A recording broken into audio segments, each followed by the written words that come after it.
A morning full of surprises. It's 7 a.m. and my alarm clock is screaming like a fire engine. I roll over and slap the snooze button with one hand while pulling the blanket over my head. 5 more minutes, I mumble into my pillow. But the dog, Max, has other plans. He jumps on my bed, wagging his tail so hard it knocks my glasses off the nightstand. "Max, down!" I shout, but he just licks my face like I'm made of peanut butter. I finally sit up and stretch, only to realize I wore yesterday's socks to bed again. "Not again," I groan, tossing them across the room. In the bathroom, I brush my teeth while checking my phone. 3 messages from Mom already. She says, "Don't forget your dad's birthday cake." Oh, no, I completely forgot. I open the fridge and stare inside like it might give me answers. Eggs? Milk? Flour? Yes, but where's the sugar? I search every shelf. Then remember, I used it all for pancakes last Sunday. No sugar, no cake, I say out loud, and Max barks as if he agrees. I grabbed my backpack and check my work clothes. Clean? One shirt, barely. The iron is still on the kitchen table from last night. I'll just steam it in the bathroom, I tell myself, turning on the shower to make hot air. But when I hang the shirt, it slips and lands right in the sink full of dishes. Perfect, I mutter, now holding a wet shirt and smelling like last night's garlic pasta. I try drying it with the hairdryer, but it starts making a strange noise. Smoke? No, just dust. But now the power goes out. "The whole apartment?" I yell, peeking into the hallway. Then I hear a knock. It's Mrs. Lee from next door with her cat, Miso. "Your circuit breaker," she says calmly, holding a flashlight. She fixes it in seconds, like she's done it 100 times. "You really need to clean that fuse box," she adds, handing me a small bag. "Inside is sugar. For the cake," she smiles. "And take this rosemary, too. It helps with stress." With power back, I mix the cake batter in record time, even though I spill flour on the floor. Max tries to eat the raw mixture, so I lock him in the bathroom, temporarily. I put the cake in the oven and set the timer, then rush to dry my shirt with a towel. Just as I finish dressing, the smoke alarm goes off. The cake is burning! I pull it out, top half golden, bottom charcoal. "Well," I say, cutting off the black part, "it'll taste fine under the frosting." I spread chocolate frosting wildly, covering every flaw. I pack it in a box, grab my bag, kiss Max goodbye, and run out the door. On the stairs, I meet Mr. Chen, who asks, "Smells good. Is that for the office party?" No, I say, panting. It's for my dad, and I'm already 10 minutes late. At the bus stop, I see my coworker, Anna. She says, "You look like you fought a kitchen and lost." "Only 6 things went wrong," I reply, smiling.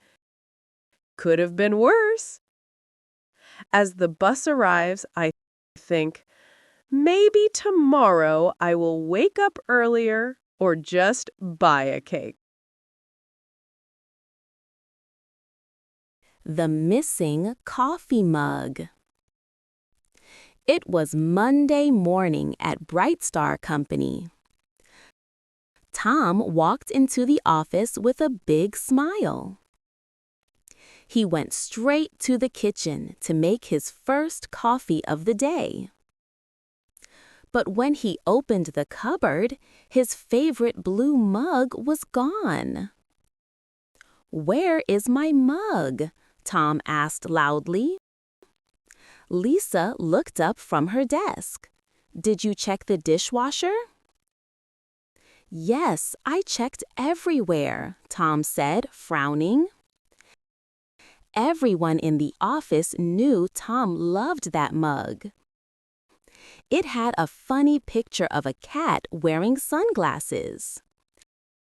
Every day, Tom used it for his 3 cups of coffee.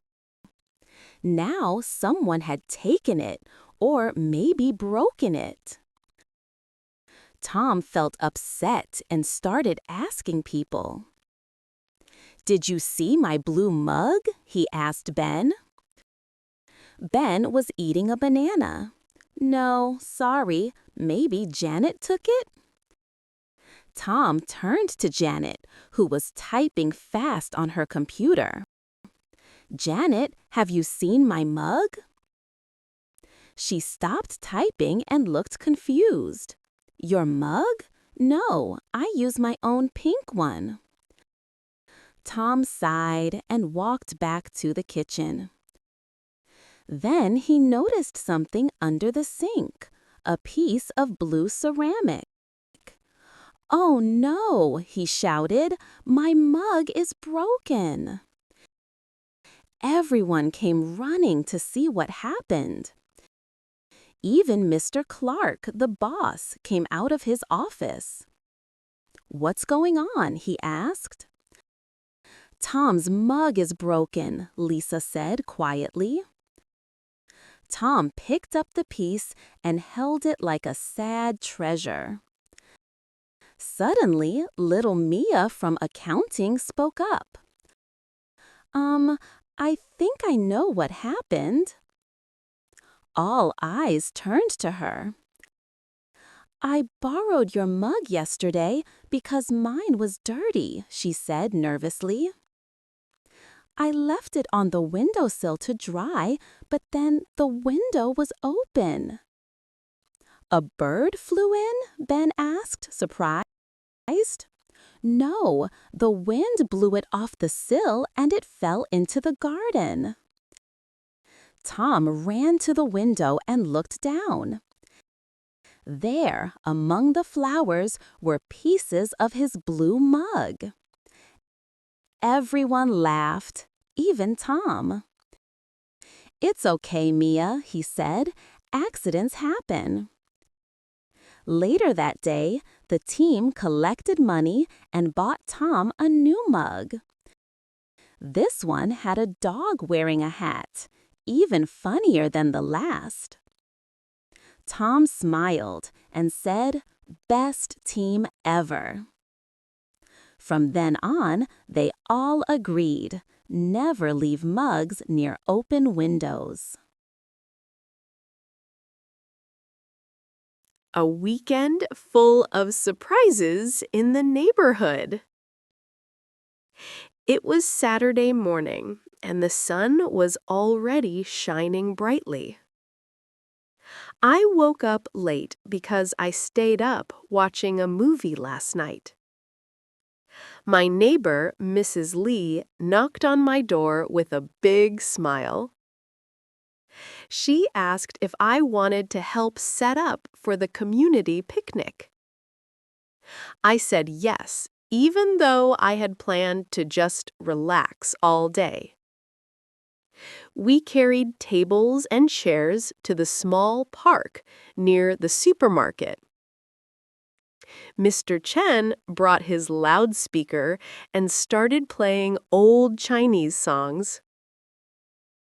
Kids ran around chasing each other and laughing loudly. One little boy tripped and dropped his sandwich on the ground. His mom laughed and gave him another one from her basket. Then it started to rain. Not hard, but enough to ruin the sandwiches. Everyone ran under the bus stop or into the convenience store. The rain stopped after 10 minutes, but the food was wet and messy. So we decided to order pizza instead. Two teenagers called the pizza place using their phone on speaker. We waited 30 minutes, but no pizza came. Someone realized they had dialed the wrong number. We all laughed so hard that Mr. Wong spilled his tea on his white shirt. Finally, the real pizza arrived, hot and cheesy. We ate together on the dry grass, sharing slices and stories. After lunch, someone suggested a talent show. I didn't want to go first, but everyone clapped and cheered.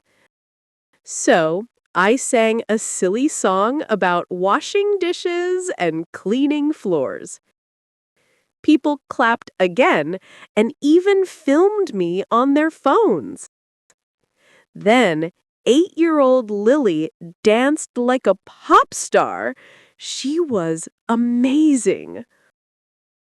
Old Mr. Zhang told jokes that made us cry from laughing. Later, we played a game of Guess the Object with our eyes closed. I guessed a tomato was an apple. Everyone teased me for that. By evening, fairy lights were hung between the trees. We sat in a circle roasting marshmallows over a safe electric heater. Mrs. Lee told a spooky story about the haunted bench in the park. Suddenly, a cat jumped out and scared everyone. It was just her pet, Mimi. At 9 o'clock, people slowly went home, waving goodbye. I walked back, tired but happy, with crumbs in my pocket and a smile on my face. Weekends like this make the neighborhood feel like family.